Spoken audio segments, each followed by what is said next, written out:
काश श्वास से अगर और विवरण करेंगे आज के दिन में हम, तो जैसे मैंने कहा था, मैं काफी बार जब पेशेंट को काश श्वास होता है और मेरे ये ध्यान में आता है कि कफ अवेलेबल है, ड्राई कफ नहीं है, जब छिपा हुआ कफ है और उसको बाहर निकालना जरूरी है, और या वात कफज अवस्था जो है, तब हम, या उसकी वजह से ज्वर भी आ रहा है, या जो वात श्लेष्मोत्तर ज्वर भी है काश श्वास की वजह से या कफ की वजह से, तो इसी अवस्था में हम नागरादि क्वाथ का इस्तेमाल कर सकते हैं।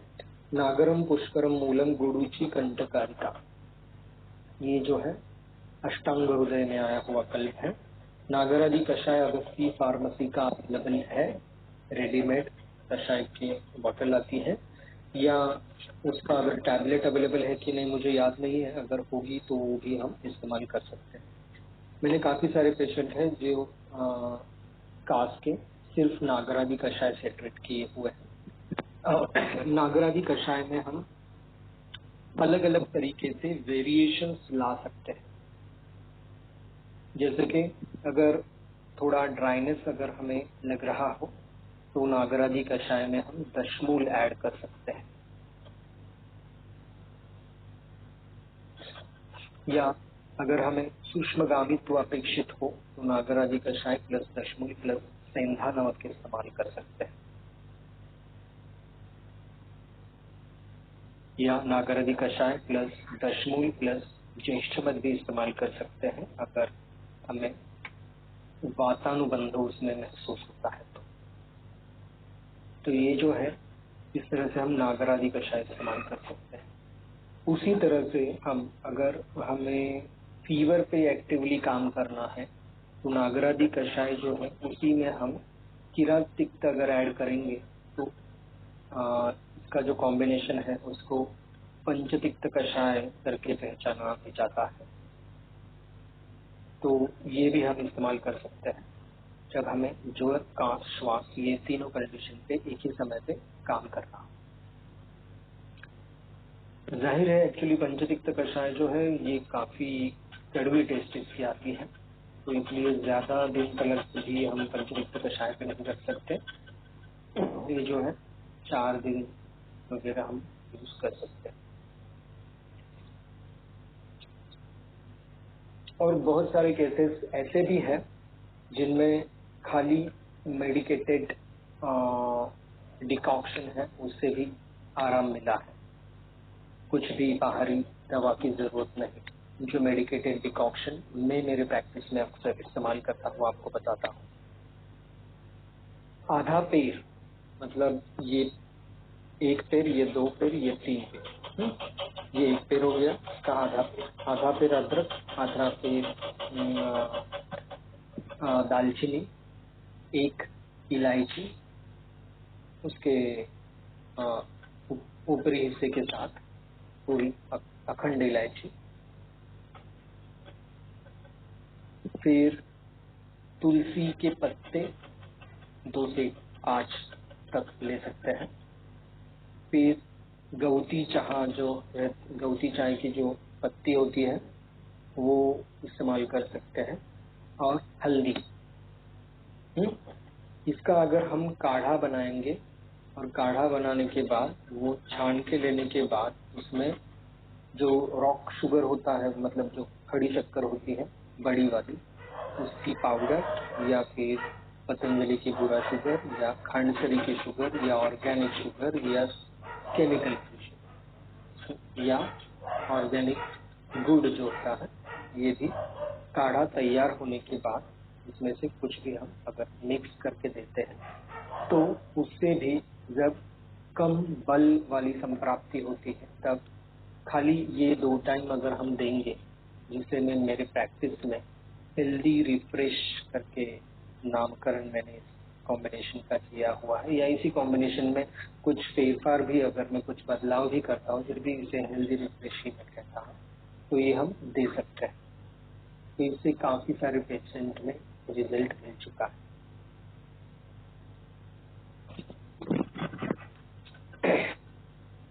ये कुछ प्रूवन तरीके हैं, मैं बता रहा हूँ आपको कि कैसे कैसे हम पेशेंट्स ट्रीट कर सकते हैं।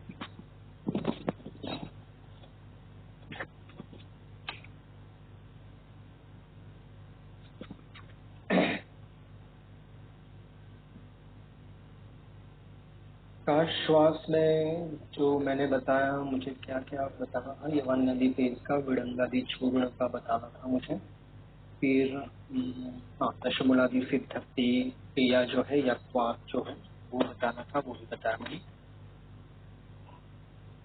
हाँ, और अगर कषाय में देखना जाएंगे तो श्वासः कषाय करके एक कॉम्बिनेशन है, यशस्वी औषधि लीदे देशपांडे इनका जो बुक है उसमें ये श्वासहर कषाय भी हम श्वास के पेशेंट में इस्तेमाल कर सकते हैं।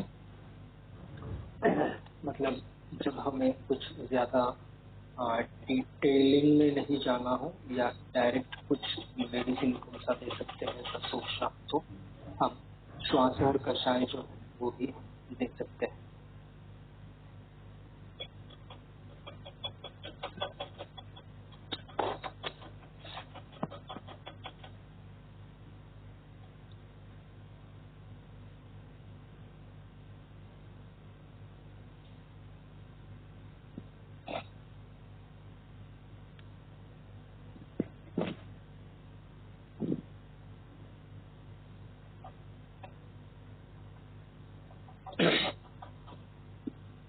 2 मिनट, कुछ कल्प कौन सा रह गया क्या, मैं थोड़ा देखता हूँ, जिस पे प्रकाश डालना जरूरी है।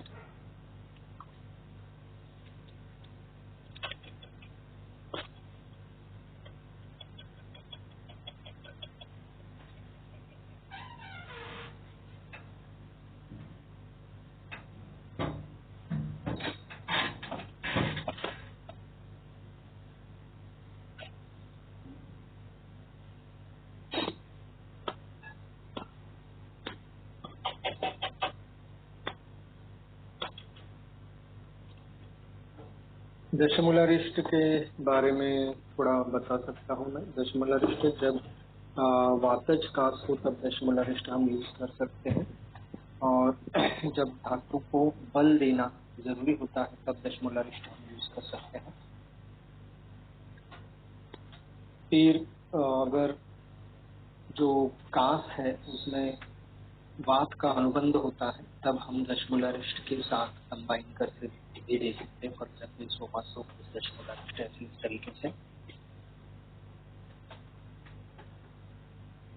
जैसे मैंने पिप्पल्यासों के बारे में बताया उसी अनुसार हम अगर कोष्ठ मृदु ना हो और अगर मलावस्तंभ अगर एसोसिएटेड हो या वात का अनुलोमन करने की भी आवश्यकता हो और अग्नि पे हमें ज्यादा काम करना हो तब उस अवस्था में हम द्राक्षासव यूज कर सकते हैं।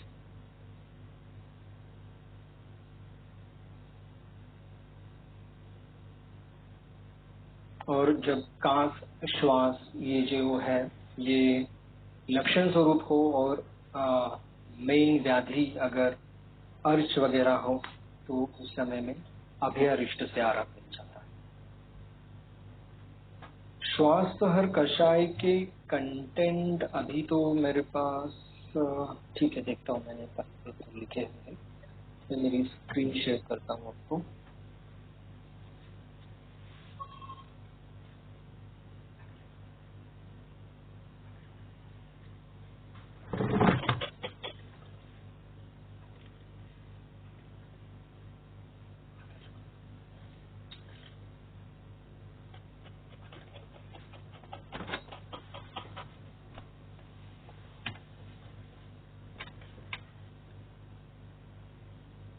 ये मेरा प्राइवेट डॉक्यूमेंट है, उसमें से खाली मैं आपको श्वासहर कषाय वगैरह ये जो है वो दिखाता हूँ।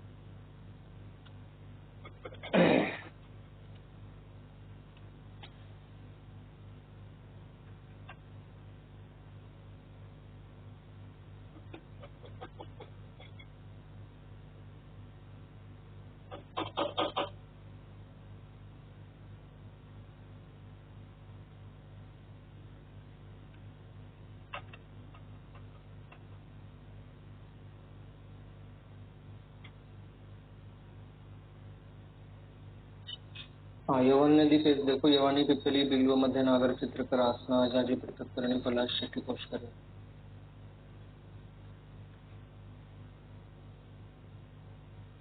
श्वास हर प्रश्न किधर गया?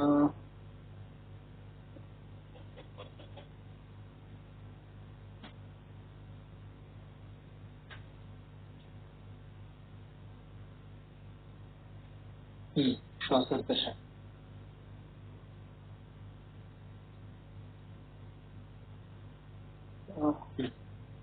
यशस्वी औषधे सुप्तजन्य श्वास, रुद्रोगजन्य श्वास, श्रेयस का, सांगीपातिक कास।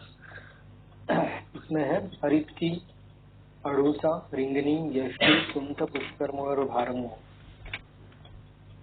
ये कंटेंट है श्वास हर प्रसार में। ठीक है,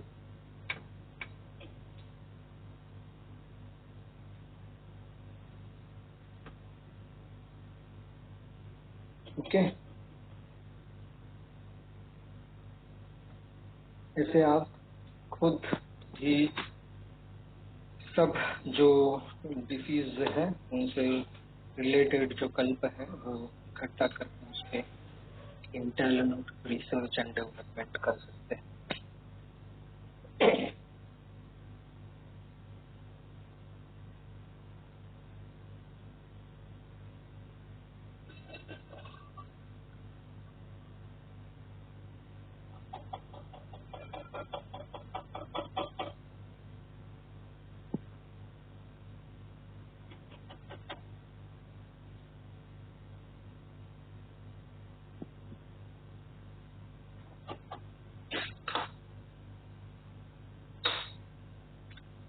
इसमें जो मुहुर्मुहु दवा देना है वो काफी सारा मतलब सबसे ज्यादा इम्पोर्टेंट है। वो अगर मिस हो गया तो रिजल्ट नहीं मिलता है सेटिस्फैक्टरी।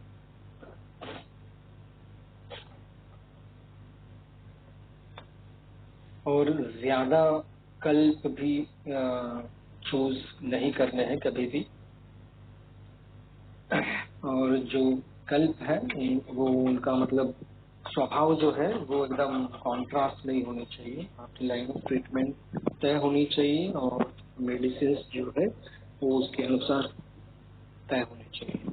क्योंकि कोई कोई मैंने देखे हैं कभी कभी तो कोविड के पेशेंट्स ट्रीट करते वक्त एसपीओ को नॉर्मल किए हुए कुछ सक्सेसफुल केसेस भी मैंने ऐसे देखे हैं जिनमें कुछ भी दुनिया भर के रसकल्प इकट्ठा किए हुए होते हैं। श्वास कुठार प्लस श्वास का चिंतामणि प्लस लक्ष्मी विलास प्लस महालक्ष्मी विलास, ऐसे कुछ कुछ कॉम्बिनेशन क्रिएट किए हुए रहते हैं। तो ये जो चिकित्सा है वो मिथ्या उपचार होता है। अगर आपको कॉम्बिनेशन करना है तो कॉम्बिनेशन 2-4 रसकल्प या 5-6 रसकल्प ऐसा कॉम्बिनेशन कभी नहीं करना चाहिए। क्योंकि उससे कौन सा भस्म कितने प्रमाण में जाता है इससे हमारा कुछ भी नियंत्रण नहीं रहता। तो ये जो है इसका भयावह दुष्परिणाम भी हो सकता है। क्योंकि श्वास कुठार की अवस्था अलग है और श्वास का चिंतामणि की अवस्था टोटल अलग है। अगर आप श्वास कुठार और श्वास का चिंतामणि कंबाइन कर रहे तो उससे समझ में आता है कि आपको वो मेडिसिन का ध्यान नहीं। या जैसे कि मैं एक एग्जांपल देता हूँ आपको, सूट शेखर के साथ बहुत सारे लोग या कुछ लोग मैंने ऐसे भी देखे कि वो सूट शेखर के साथ काम दुधा देते। तो ऐसी मिथ्या चिकित्सा नहीं करनी चाहिए। क्योंकि सूट शेखर जो है वो साम पित्त पे काम करता है।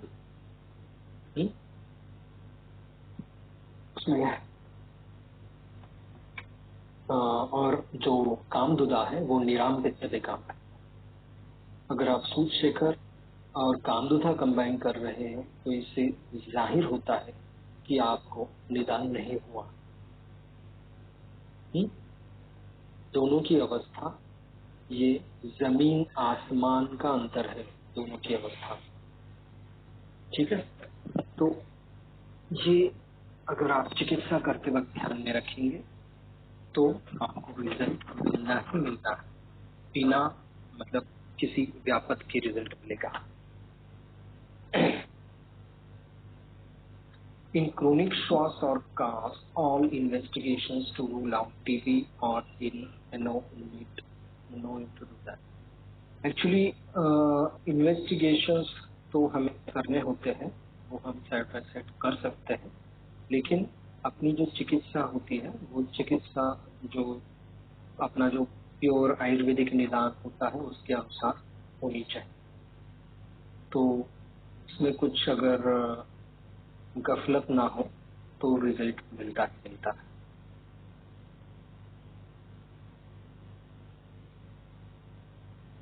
फॉर एग्जाम्पल मैं आपको बताता हूँ कि एलोपैथिक फाइंडिंग्स को कितना इम्पोर्टेंस देना चाहिए।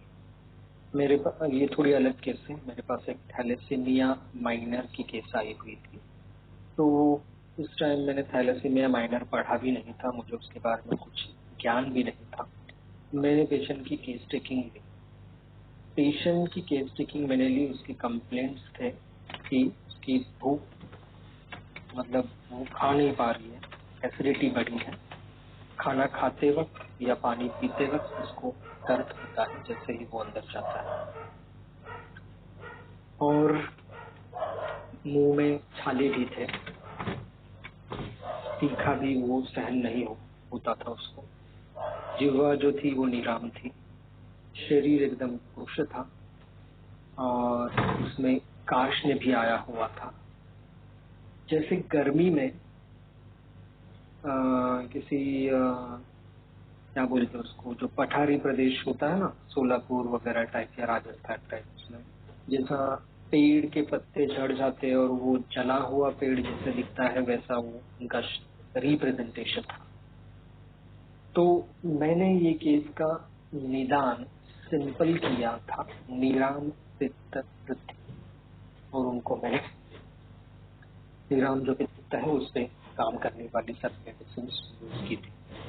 उनको काफी अच्छा रिजल्ट मिलने लगा, खाना जाने लगा, पीने में जो तकलीफ थी वो चली गई, वाटर फूड इंटेक प्रॉपर जाने लगा, फिर न्यूट्रिशन प्रॉपर मिलने लगा, एंथुजियाज्म आने लगा।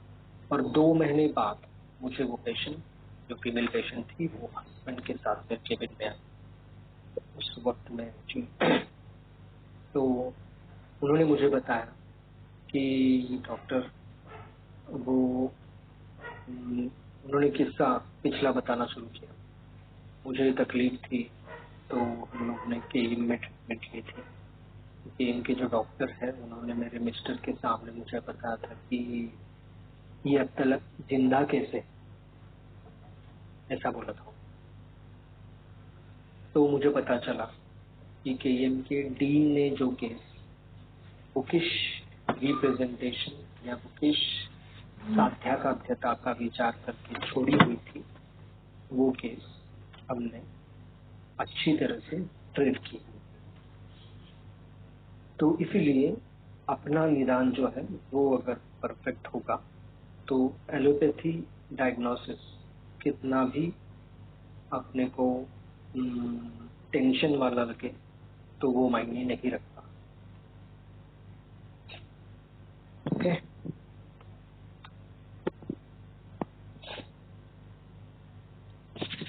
Actually TB only Ayurvedic medicine से ट्रीट हम कर सकते हैं, लेकिन वैसी अपॉर्चुनिटी मिलनी चाहिए, वैसा पेशेंट हमें मिलना चाहिए जो खुद बोले कि डॉक्टर आयुर्वेदिक तरीके से ही मुझे ठीक होना है और मेरा आप पे पूरा भरोसा है, या फिर वो उसे हम कंसेंट फॉर्म में लिख के लेंगे तो हम अच्छी तरह से उसको विदाउट एनी टीबी की 9 मंथ या 3, 6 या 9 मंथ का जो कोर्स होता है एंटी टीबी का, वो विदाउट करके भी उसको हम रिजल्ट दे सकते हैं। काफी सारे रसकल्प आयुर्वेद में अवेलेबल है जो सुवर्ण प्रधान रसकल्प है, उनका इस्तेमाल हम टीबी कर सकते हैं।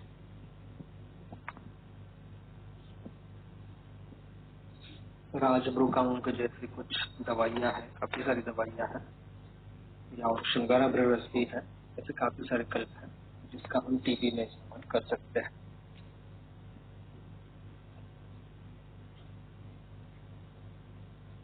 ऐसा चांस अभी तक मुझे तो नहीं मिला है, लेकिन मैं ढूंढ रहा हूँ ऐसा चांस मिले मुझे भविष्य में। क्योंकि क्या होता है कि we should stretch our limits. काफी सारी पॉसिबिलिटी आयुर्वेद में है, जैसे हम उसको कॉन्फिडेंटली इस्तेमाल करेंगे तो वो हमें रियलाइज होता है या प्रूव होता है कि ये भी हो सकता है।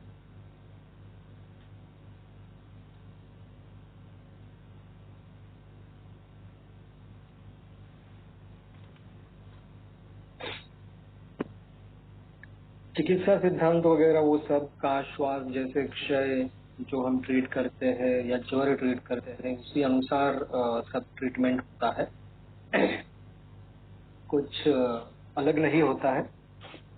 कोविड भी हो, फिर हमें ज्वर का श्वास क्षय राजयक्ष्मा ये सब अध्यायों का विचार करके, निदानों का विचार करके ही ट्रीटमेंट देनी होती है।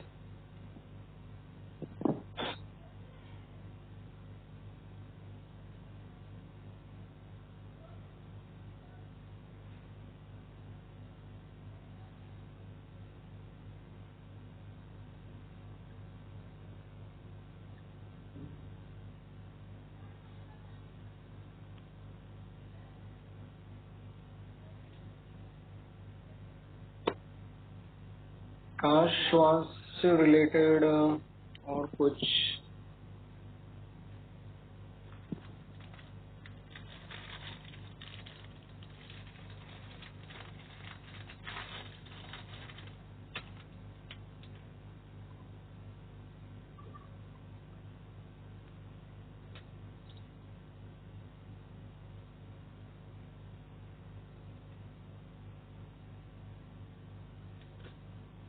इसमें रस सिंदूर समीर पन्नग जैसी दवाओं को भी इस्तेमाल कर सकते हैं, लेकिन वो ज्यादा तौर पर मैंने इस्तेमाल नहीं किया है, लेकिन हम कर सकते हैं। तो काफी परफेक्शन चाहिए रस सिंदूर और समीर पन्नग इस्तेमाल करने के लिए।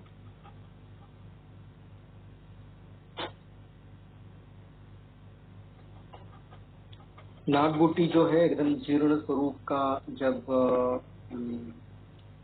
नजला होता है या दुष्ट प्रतिशय वगैरह का कंडीशंस होते हैं, या कफ जो है वो साइनस में छिपा हुआ रहता है और उसको दुष्ट स्वरूप दुर्गंध वगैरह प्राप्त हुआ रहता है, तो ऐसे कंडीशन में नागबुट्टी का रोल होता है।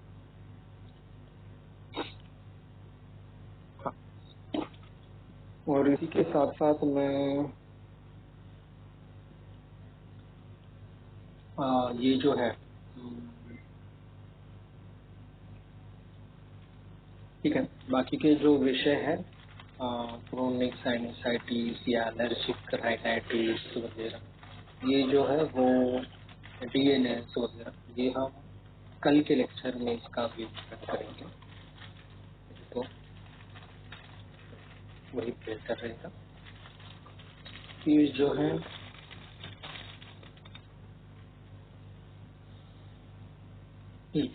ये जो है सिद्ध जल वाला जो फंडा है वो अगर आप इस्तेमाल करेंगे तो उससे काफी अच्छे रिजल्ट मिलते हैं।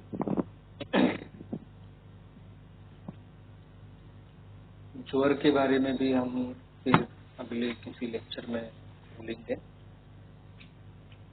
और कुछ अगर सवाल है तो अभी बोलिए। हेलो। ये सवाल, हाँ बोलिए।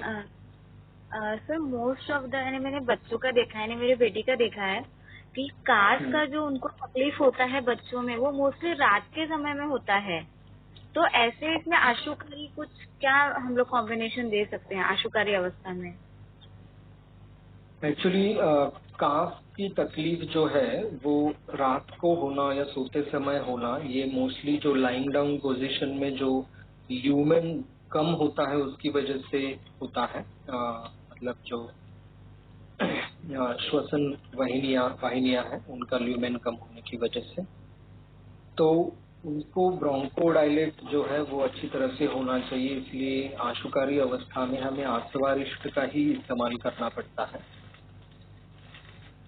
सोमासो जैसी दवा जो है वो हम इस्तेमाल कर सकते हैं। और अगर हमें पित्त का अनुबंध नहीं हो, इसकी अगर हमें गारंटी हो, सोमासो के साथ हम कनकासो भी ऐड कर सकते हैं। और कनकासो जो है वो मतलब जरूरत अगर हो तो ही इस्तेमाल करना है, नहीं तो सोमासो पे ट्राई करना है। आयुर्वेद में भी फॉर एग्जांपल हम first line of treatment, second line of treatment या थर्ड लाइन ऑफ ट्रीटमेंट, ऐसा प्लानिंग हमें करके रखना चाहिए। वैसे में सोमासो से नहीं हो रहा है तो कनकासो से पे शिफ्ट होना है। श्वास हमें अगर ट्रीट करना है, काश श्वास, नहीं तो फिर सोमासो से भी काम हो जाता है। मोस्ट ऑफ द टाइम मैंने सोमासो का इस्तेमाल अच्छी तरह से किया हुआ। और सर आपने जैसे बोला कि अवस्थानुरूप करना चाहिए, तो जैसे क्या है, बच्चों को जब होता है या बड़ों को भी पहले थोड़ा ड्राई कफ रहता है और उसके बाद एक्सपेक्टोरेशन स्टार्ट होता है, तो फिर उस समय में हम लोग सोमासो यूज कर सकते हैं, या फिर जब उसको एक्सपेक्टोरेशन होना स्टार्ट होता है तो कोई और कुछ ऐड कर सकते हैं? नहीं, एक्चुअली कैसा है कि बहुत बार ऐसा होता है कि हमें दिखता है वो ड्राई सॉल्ट ऑफ, लेकिन वो होता है कफ वाला कास या शॉस। ये हमें लक्षणों से ये पता चलता है। फॉर एग्जाम्पल, अगर लाइंग डाउन पोजीशन में बढ़ रहा है या रात को बढ़ रहा है तो समझने का कि कफ है। या छाती मतलब चेस्ट हेवीनेस है या हेड हेवीनेस है तो समझने का कि कफ काफी मात्रा में है। लेकिन कफ, जब कफ चिपका हुआ रहता है वो आसानी से निकलता नहीं है, तब वो जो बाहर निकलने के लिए जो फोर्स क्रिएट होता है नेचुरली, वो हमें ड्राई तौर पे लगता है, ऐसा होता है। तो ये हमें स्मार्टली चेक करना पड़ता है और उसके अनुसार बहुत सारे काफी बार मैंने ऐसा भी किया है कि लग रहा है ड्राई एक्सटर्नली, अगर कि कोई मतलब होशियार डॉक्टर नहीं हो तो उसे लगेगा कि वो ड्राई कफ। तो लेकिन हमें पता रहता है कि वो कफ वाला ही है, ड्राई लग रहा है। मतलब क्या बोलते हैं उसको, ये डॉक्टर को फंसाने जैसी कंडीशन होती है। तो ऐसे कंडीशन में हम एक्चुअली स्मार्टली डायग्नोज करें तो एक्सपेक्टोरेंट टाइप का दवा ऐसे कंडीशन में हम दे सकते हैं, जिससे मतलब कफ पिघलने लगे और वो बाहर जाने लगे। और वो आसानी से अगर बाहर गया, वो वैकेंट होने लगा, फिर वो ट्राई इम्पल्स वो बाहर निकालने के लिए जो आता है इंटरमिटेंटली, वो रिड्यूस रिड्यूस रिड्यूस रिड्यूस होते जाता है, ऐसे रहता है।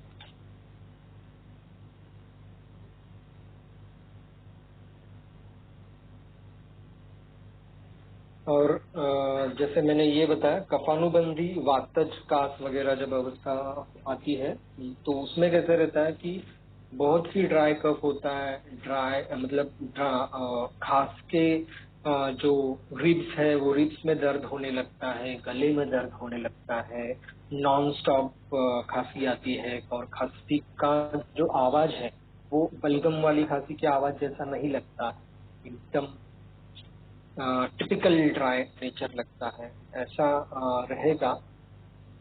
तो हम वो जो है इसका विचार, यवान्यादि पेज वगैरह इसका जो विचार जो है उसमें कर सकते हैं।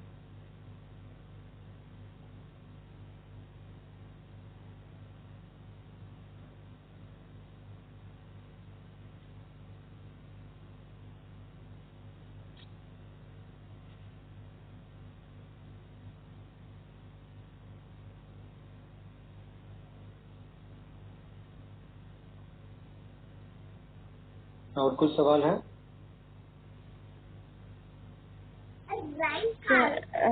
सर अभी जैसे ये कोविड यानी निमोनिया ही है, तो आई मीन ये फुफ्फुस से ही रिलेटेड पैथोलॉजी है, तो ऐसे इसमें हम लोग कैसे कॉम्बिनेशन आई मीन उसकी भी अवस्थानुरूप करेंगे या कैसे उसको कैसे विचार करेंगे एग्जैक्ट?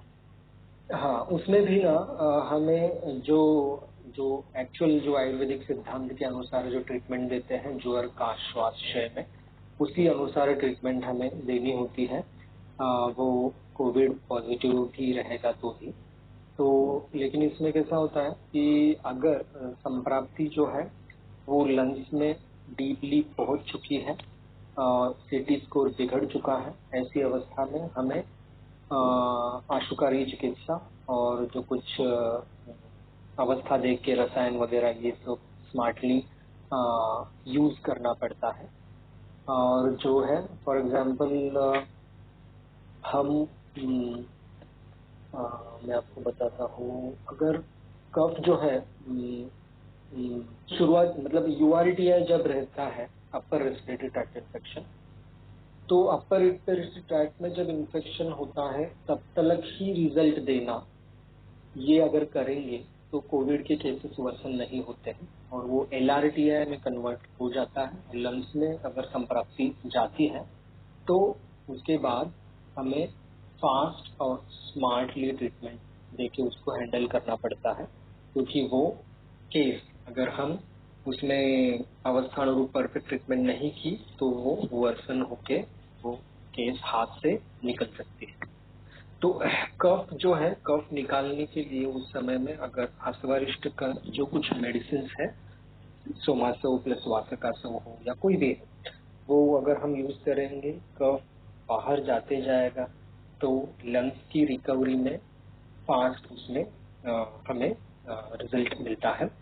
और ये जो है फॉर एग्जांपल जब जीर्ण अवस्था आती है या रुग्ण का बल कम हो रहा है ऐसे दिखता है, तो वो अवस्था में हमें श्वास का चिंतानी में मनी में जाना रहता है। और जो शुरू की अवस्था होती है जिसमें पित्त का अनुबंध नहीं होता है, ऐसी अवस्था में हमें श्वास कुठार वगैरह कल्पति हम यूज कर सकते हैं। और जो जैसे मैंने अवस्था बताई श्वास का चिंतामणि की, उसी अवस्था में श्रृंगार अभ्रज रस जैसे कल्पति हम इस्तेमाल कर सकते हैं।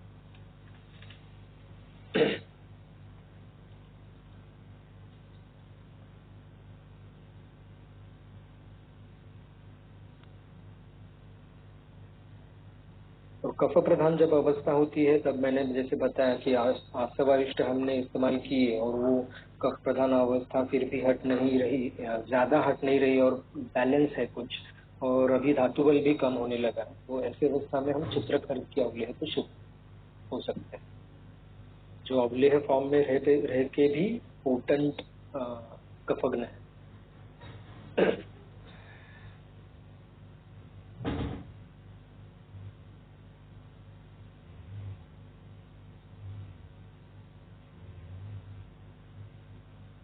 अतसी लेप का रिजल्ट अच्छा होता है।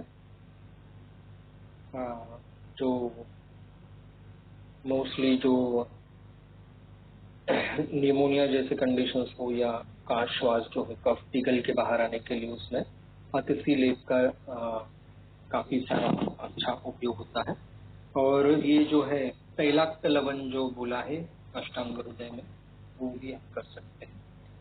सेंधा नमक जितना भीग सके उतना उसमें तिल का तेल डाल के वो पूरा लंग्स का जो रीजन है उस पे सब जगह से लगाना है, फिर नाड़ी स्वेद देना है, उसमें कफ बाहर निकलने में आसानी।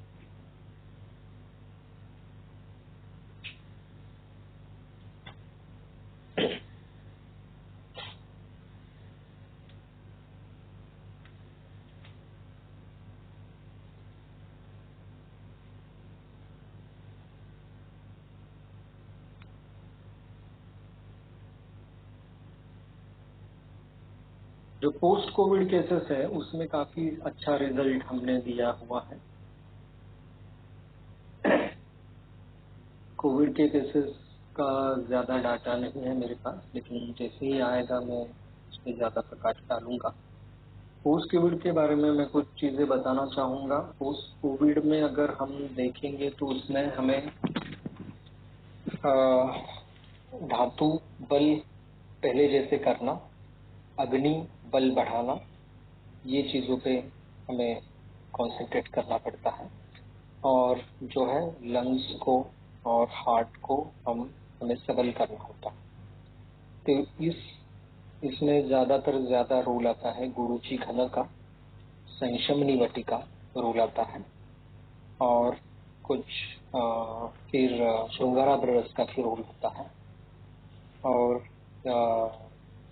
अवलेह फॉर्म के जो कुछ मेडिसिन है उसमें ज्यादातर फिर अगस्त्य हरित के अवलेह या फिर च्यवनप्राश का भी रोल रहता है। वो हम स्मार्टली इस्तेमाल करेंगे तो पोस्ट कोविड केसेस है वो काफी अच्छी तरह से ट्रीट हो जाता है, उनकी पूर्व धातु बल अवस्था में वो आ जाते हैं। इसमें संशमनी वटी के बारे में कुछ चीजें हैं, मैं वो जब ज्वर के बारे में थोड़ा विवरण करूंगा तब बताऊंगा, मुझे याद दिलाइएगा।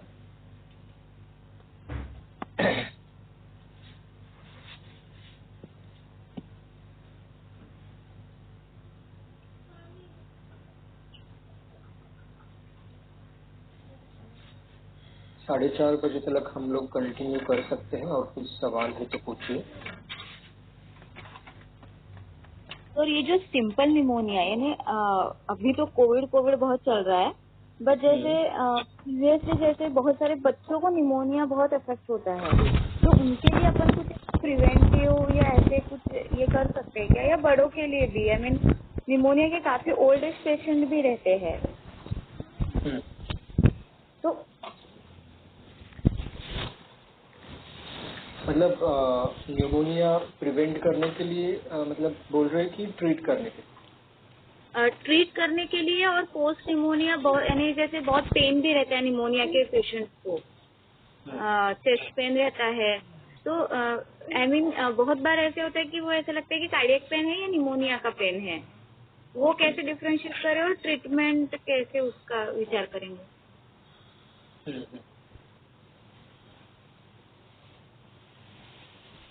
ये जो है न्यूमोनिया के बाद की जो कंडीशंस है, या निमोनिया या कौन सा भी रेस्पिरेटरी डिसऑर्डर पकड़ो, उसमें जब अगर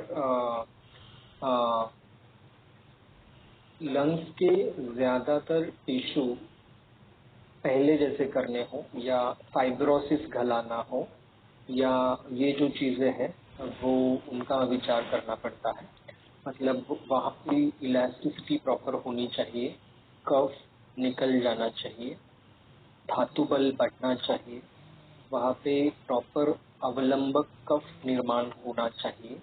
ये सब चीजों का विचार करके ही हमें ट्रीटमेंट देनी होती है। जैसे कि फॉर एग्जाम्पल अगर निमोनिया होके गया, तो निमोनिया होके जाने के बाद लंग्स की जो पावर है हमें पहले जैसे करनी है, और वहाँ पे जो फाइब्रोसिस वगैरह हुआ है उसमें भी अगर कुछ चेंजेस करने हो, या उसकी इलास्टिसिटी बढ़ानी हो, या प्रॉपर अवलंबित क्रिएट करना हो, ये सब चीजें, तो उसके लिए हमें सिद्धभूत और अवलेह कल्प जो है यही हमें इस्तेमाल करने होते हैं। जैसे मैंने बताया अगस्ती हरित के अवलेह का इस्तेमाल कर सकते हैं, या फिर कुष्मांड अवलेह का भी इस्तेमाल कर सकते हैं। मतलब शतक्षय की अवस्था आ जाने के बाद, या उसमें कुछ फॉर एग्जाम्पल उसमें किसी भी कारणवश शत होता है, या तो वो शत भर के निकालने के लिए, या उसका जो बल है वो बल पूर्ववत करने के लिए जो कुछ कल्प आए हुए का श्वास के अध्याय में सिद्धभूत के तौर पे या अवलेह के तौर पे उनकी फलश्रुति देख के और उनका कंटेंट जो है घटक द्रव्य देख के हम वो इस्तेमाल इसमें अच्छी तरह से कर सकते हैं।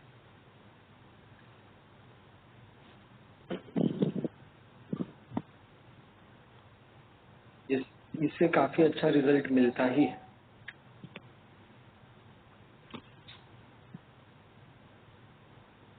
अगर आप प्रॉपर ये कैनलाइज करेंगे, फॉर एग्जांपल आशुकारी अवस्था में आसवारिष्ट यूज करना है, और फिर हमें जब कफ आसानी से बाहर निकालने के लिए वगैरह जो जब सोचना होता है, तब ये जो काढ़ा फॉर्म की जो दवाई होती है, मतलब आप महाभूत इसमें मदद करता है, तो काढ़ा फॉर्म की दवाई जो है वो यूज करनी है। और काढ़ा फॉर्म से थोड़ा कम पोटेंट के तौर पर अगर हम देखेंगे, फिर वो चूर्ण आता है ऐसे कंडीशन में, तो चूर्ण का इस्तेमाल कर सकते हैं। चूर्ण का इस्तेमाल तो ये सब करते वक्त साइमल्टेनियसली भी कुछ चूर्ण वाला औषध हम दे सकते हैं। और उसके बाद जो है, जब निराम अवस्था आती है, जब फीवरिश कंडीशन निकल जाती है, फिर हमें सिद्ध घृत पे आना है। सिद्ध घृत से ये सब काम होता है जो आपका सवाल था, पोस्ट निमोनिया जो कुछ कंडीशंस है, वो लंग्स की पावर प्रॉपर बिल्ड करने के लिए, और जो पूरा डिफेक्ट आया है लंग्स में वो हील करने के लिए। सिद्धघृत की अवस्था, कुछ दिन सिद्धघृत देने के बाद उसके बाद आप अवलेह दे सकते हैं। और जब आप अवलेह देते हैं तब आपको साइड बाय साइड श्रृंगाराभ्र रस वगैरह ऐसे मेडिसिन जो है वो आप, जो रसकल्प है और रसायन है, वो मेडिसिन आप इस्तेमाल कर सकते हैं, जिससे आपको मैक्सिमम रिकवरी मिलती है, जो एलोपैथी से काफी हद तक सोचे भी नहीं जा सकते।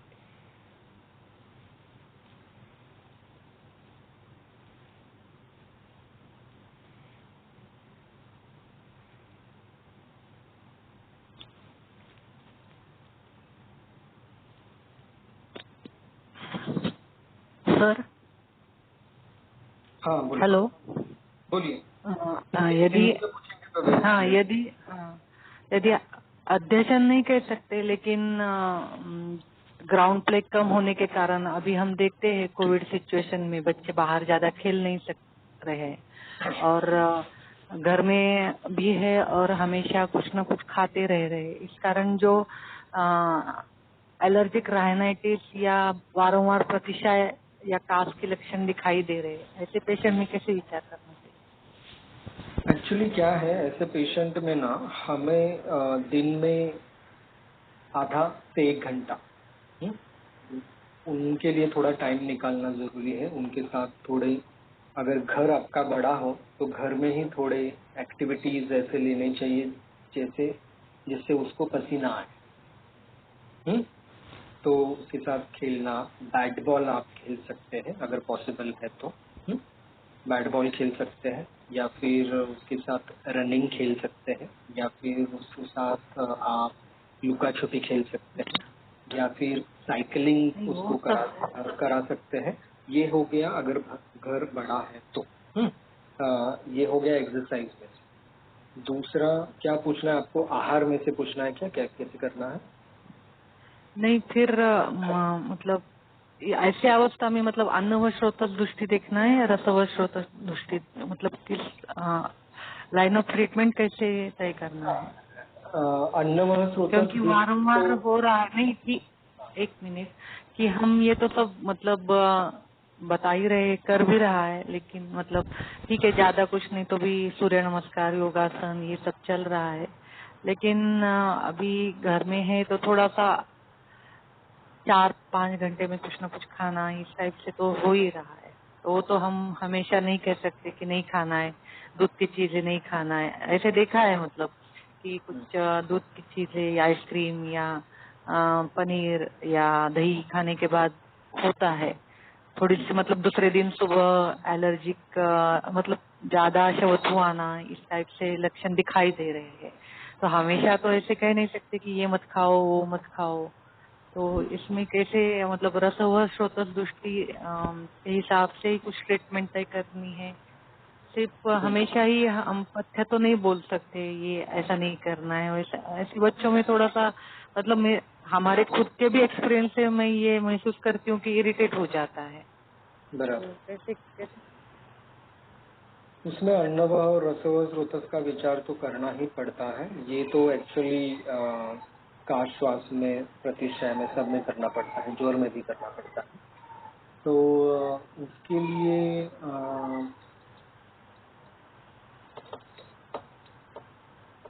हम ये कर सकते हैं, जब गुरु आहार ऐसा लिया जाता है तो उस वक्त हम वो मतलब कुछ डिस्टेंस छोड़ने के बाद हम उसको कुमारी आसो नंबर 3 जो है वो दे सकते हैं, या फिर गर्म पानी जो है उस दिन उसको हम लोग थोड़ी ज्यादा फ्रिक्वेंसी में 3-4 बार दे सकते हैं, ताकि जो गुरु आहार खाया हुआ है वो डाइजेस्ट हो जाए और उससे विकृत कफ क्रिएट ना हो।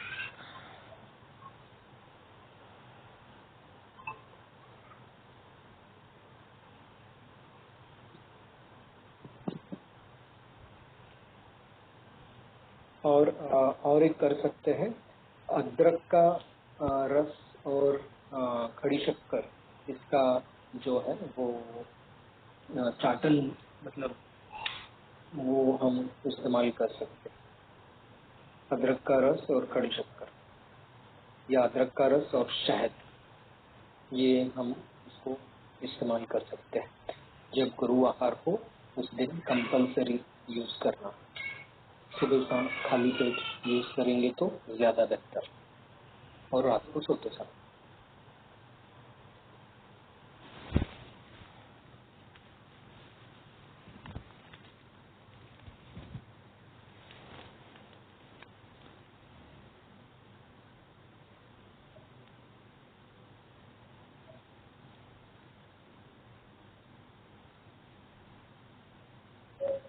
और कुछ सवाल है? लास्ट सवाल लूंगा अभी।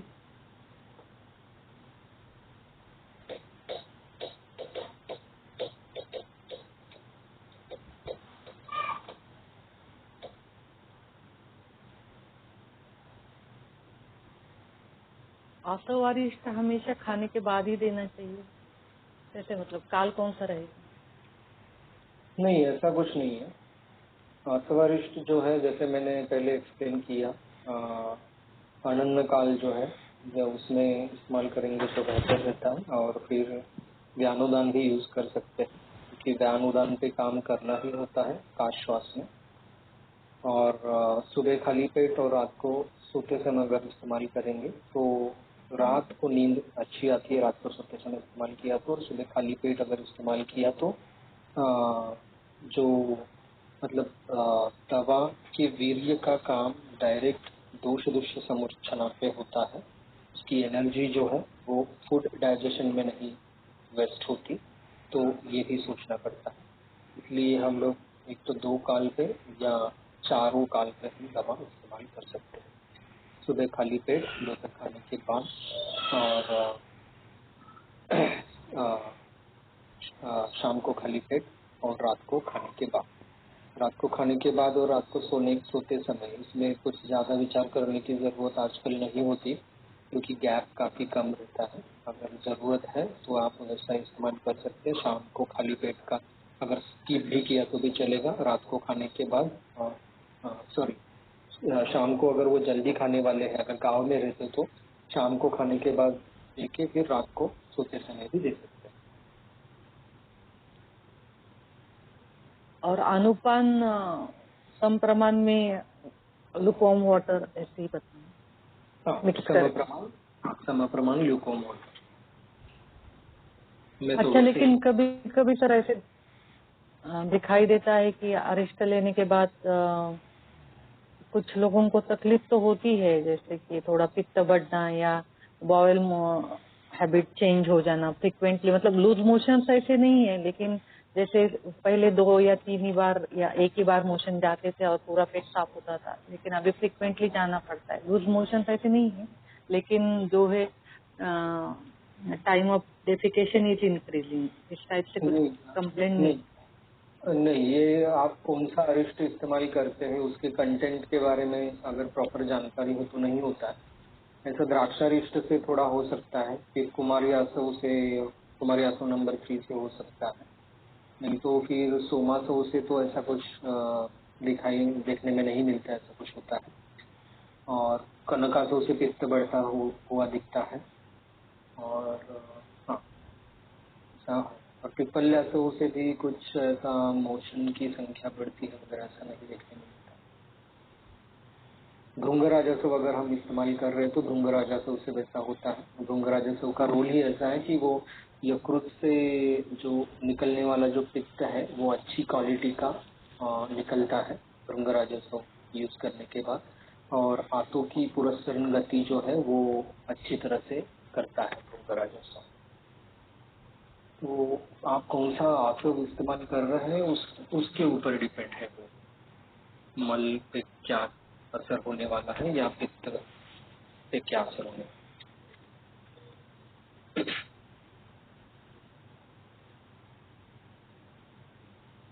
Okay, thank you sir. है। ओके, मुझे लगता है आज काफी सारे पॉइंट्स कवर किए हैं हमने।